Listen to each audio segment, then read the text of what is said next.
माडीवर राहून व्यवहार करायचा आहे, समाधीत राहून व्यवहार करायचा आहे, लक्षात घ्या. कोणाला वाटेल तर खातोय, पितोय, बोलतोय, चालतोय, आपल्या तर याच्यात काही फरक नाही वरच्या बोब्यात सांगितलं तसं, पण त्याची स्थिती त्यांना काय माहिती आहे, काय माहिती. एका मिनिटात अशी स्थिती यावी जे 16-17 श्वास चालतात ते 3 आणि 4 व्यवहारात चालले पाहिजेत, फक्त 3 ते 4. सध्याचं माझं कॅल्क्युलेशन आहे, माझा अनुभव आहे, याच्याही पेक्षा कमी होईल असं मला वाटतं. मी चाललोय तिकडे. किती श्वासांचा कोठा वाचवला जातो आणि मग हा कोठा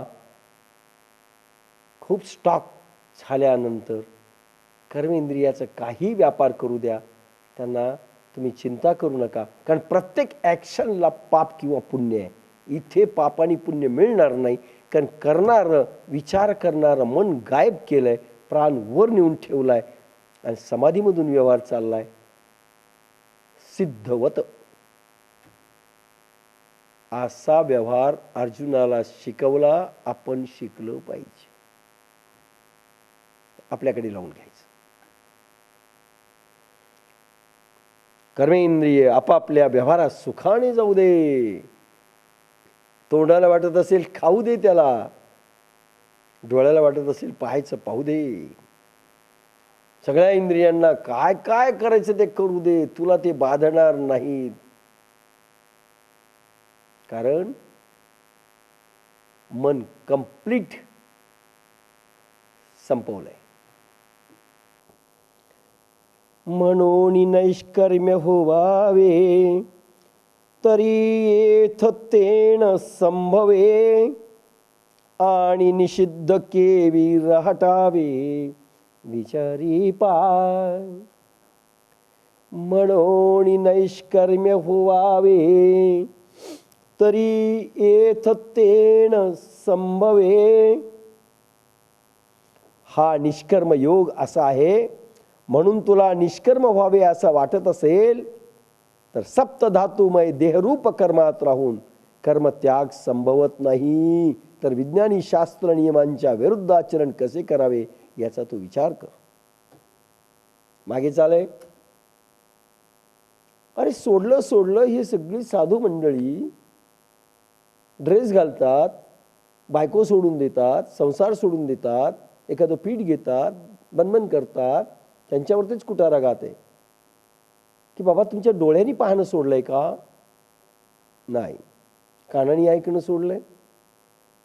कानेत्रीचे तेज गेले, नासांद्र बुडाले परिमळ नेगे, का प्राणापान गती नसती, का निर्विकल्प झाली मती. मनाने विचार करणं सोडलंय का? प्राण आणि अपानांच्या गती खुंटल्या का? ही प्राणाची गती संपवायची आणि मन स्थिर करायचं. का प्राणापान गती नसती, का निर्विकल्प झाली मती. मती निर्विकल्प झाली म्हणजे मन नाही, मग काय सोडलंय? धर्माची डिटेल व्याख्या येईल, पण आताच आपण करत चाललेलो आहेत व्याख्या. आणि म्हणून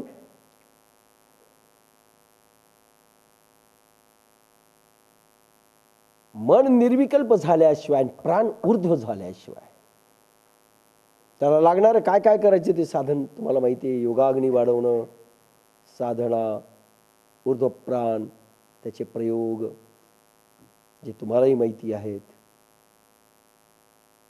हे सगळं केल्यानंतरच तुम्ही कर्मेंद्रियांचे कर्म तुम्हाला बाधणार नाही, तर तुम्ही निष्कर्म व्हाल. निष्कर्म व्हा म्हणजे निष्कर्म होण्याकरिता मन स्थिरच झालं पाहिजे आणि प्राण स्थिरावला पाहिजे, स्थिरच झाला पाहिजे आणि मनाने विचार करणं सोडलं पाहिजे. आणि जो विचार करेल तो विवेकामधून करेल, कारण विवेक म्हणजेच बुद्धी नव्हे, त्या बुद्धीमध्ये आत्म्याचं जे प्रतिबिंब पडतं, ज्ञान होतं, ज्ञानाचं प्रतिबिंब, त्यावेळेस विवेक जन्म घेतो. आणि या विवेकामधून जो काही विचार होईल ते दैवी असेल, ते मानवी नसेल, ते मनाचं नसेल, ते प्रभूचं असेल. आणि म्हणून ते प्रभूंनी विचार केला असं म्हटलं जातं. म्हणून यांना तीर्थराज म्हणतात आणि जैनांनी याला तीर्थंकर म्हटलेलं आहे. चालते बोलते तीर्थंकर. आणि माऊलींनी तीर्थराज शब्द दिला. कोणती बोवी आहे? जयाचे नाव तीर्थराव,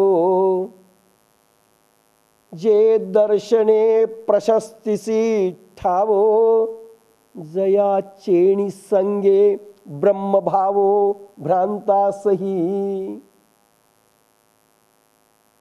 अरे भ्रांतीत लोळणारे, गतिमान विषयात चरणाऱ्यांना देखील जे ब्राह्मी स्थितीचा अनुभव देऊ शकतात, ट्रान्समिट करून देऊ शकतात, त्यांना तीर्थराव म्हटलं ज्ञानेश्वर. त्यांचं दर्शन घेतलं तर तसं होऊ शकतं. म्हणून लोक दर्शनाला जातात अनेकांच्या. दर्शनाला गेल्यावर काय फायदा झाला हे तर सांगा ना. मग आपण तीर्थराज नाही काय काय म्हणायचं ते म्हणून. पण वैज्ञानिक दृष्टी आलीच पाहिजे, आलीच पाहिजे.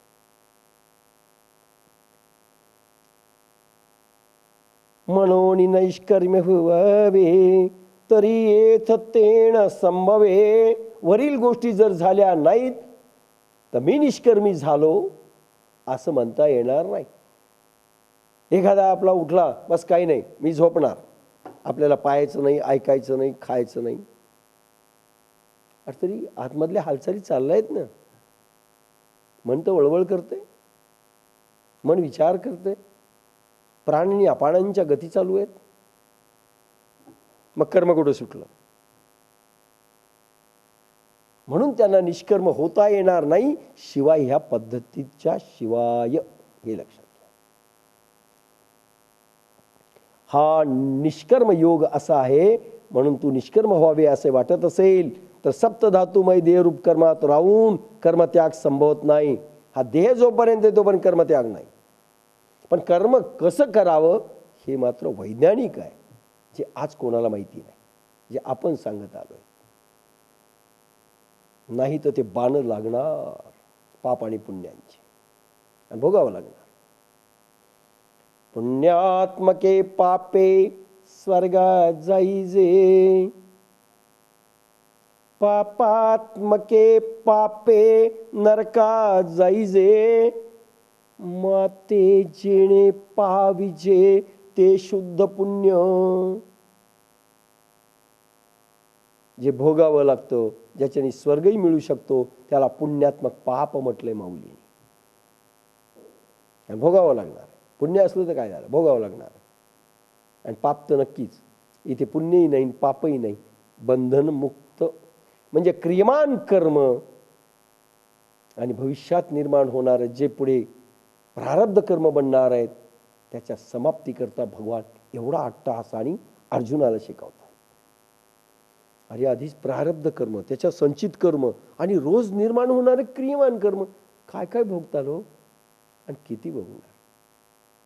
क्रियमान कर्म संपवणं फार अवघड गोष्ट आहे. जी गोष्ट इथे आपल्या वैज्ञानिक रीतीनं सुलभ झाली आणि माऊलींनी ती दिशा दाखवली. म्हणून जे जे उचित आणि अवसरे करुणी प्राप्त, ते कर्म हेतू रहित आचरेतू. म्हणून जे जे उचित अवसरे करुणी प्राप्त, ते कर्म हेतू रहित आचरेतू. गोड आणि वैज्ञानिक ओवी आहे. मागचा संदर्भ लागला तरच त्याचा लागतो, नाही तर संपलं.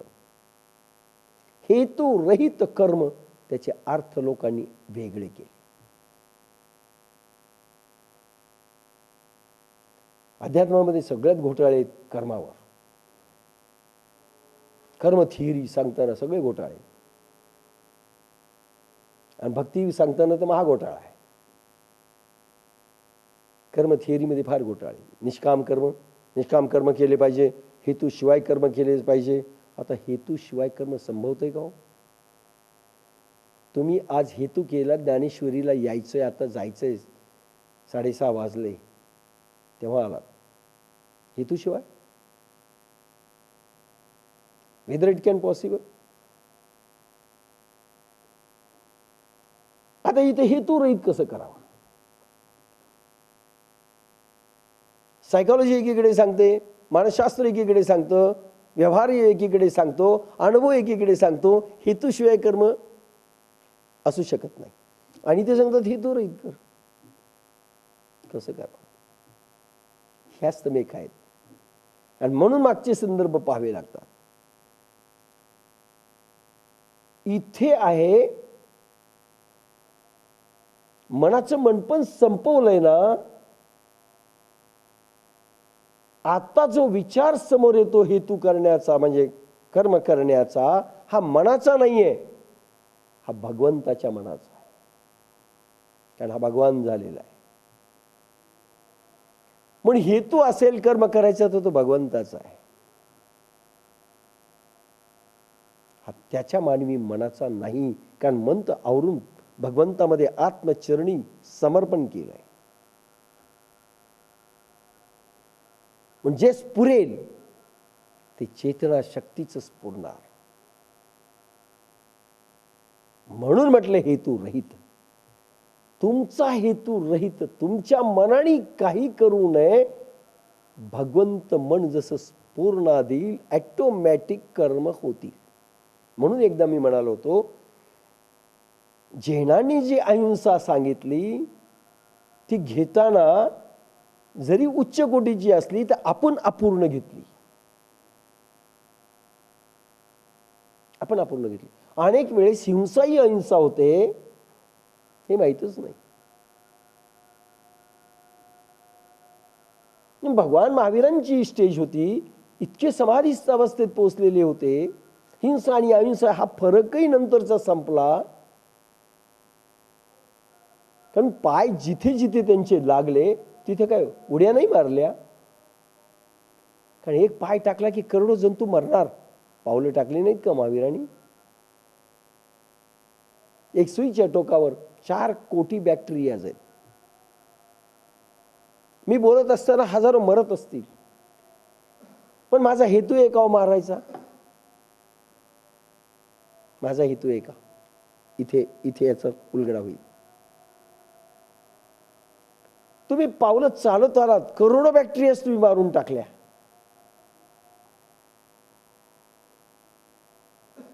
मग तुम्ही हिंसा केली का? तुम्हाला माहितही नाही तुम्ही हिंसा केली का अहिंसा केली. मी माझं कर्म केलं. लक्षात घ्या, मी माझं कर्म केलं. मला काही माहिती नाही. दही खाल्लं तर करोडो बॅक्टेरियाज आपल्या पोटात जातात,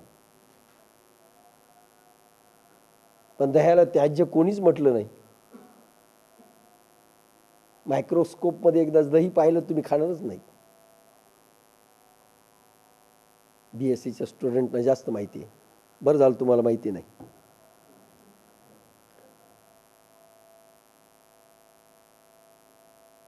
पण त्याचा हेतू नाही ना.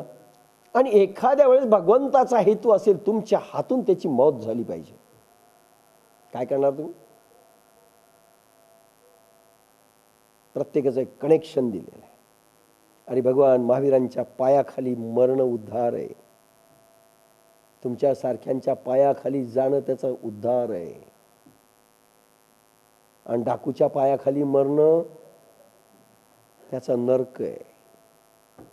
कोणाच्या पायाखाली, कोणाच्या चरणाखाली, कोणाच्या चरण स्पर्शाने कोणाचा मृत्यू, त्याच्यामध्ये पुण्य आणि पापाचे खडे ईश्वराने ठेवले. तुम्ही त्याचे दोषी नाहीत. म्हणून तर अर्जुनाला भगवान सांगतो, तू कोण ठरवणारा की मी मारल्याने मरतो म्हणून? अरे नाही, त्यांची योजना आधीच असते, निमित्त हो निमित्त हो. आपल्या मनातही येऊ द्यायचं नाही.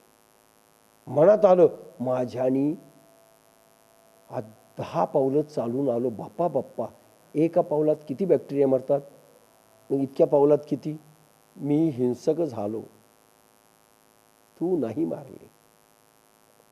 यमानी योजना केली होती तुमच्या पायांची मारण्याची, प्रभूंनी योजना केली होती. मग आपण त्याचे हे नाहीत. इथे हेतू रहित म्हटलेलं. हेतू रहित. तुम्ही विचारच करायचं नाही, मी केलं. आपण तर बाप्पा बाप्पा, काय नाही केलं तरी मी केलं, आणि माझ्याशिवाय कसं होईल, आणि मी करतो म्हणून होत आहे. आपल्या मनाच्या वल्गना आहेत. आपण काही करू शकत नाही, तो भाग वेगळा. पण इथे भगवंत मन निर्माण झालं पाहिजे, विवेक जागृत झाला पाहिजे. विवेक म्हणजे सुबुद्ध विचार नाही. प्राण मन बुद्धी अहंकार आत्म्यामध्ये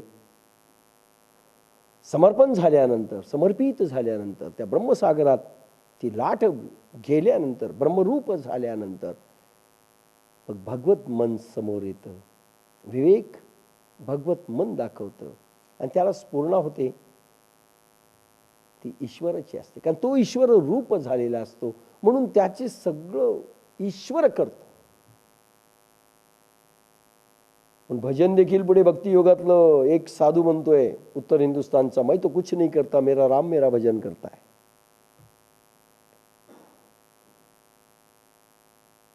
अरे अभक्त ज्यावेळी चालतो ना, उपनिषदामध्ये वाक्य आहे आणि भागवतमध्येही आलेलं आहे, त्यांची चरण ज्यावेळी चालतात, प्रभू त्यांच्या मागे लागतो की त्या चरणाची धूळ आपल्याला मिळावी. प्रभू तयाचे आम्हा व्यसन, ते अमुचे निज ध्यान. 12व्या अध्यायात गोपाल कृष्ण म्हणतात, त्यांचं व्यसन आहे आम्हाला. जसं आपल्याला तमाखूचं व्यसन, दारूचं व्यसन, गुटख्याचं व्यसन, मटक्याचं व्यसन, भगवंताला भक्ताचं व्यसन आहे. तयाचे आम्हा व्यसन, ते आमुचे निज ध्यान. त्यांचं ध्यान मी करतो. हा कन्हैया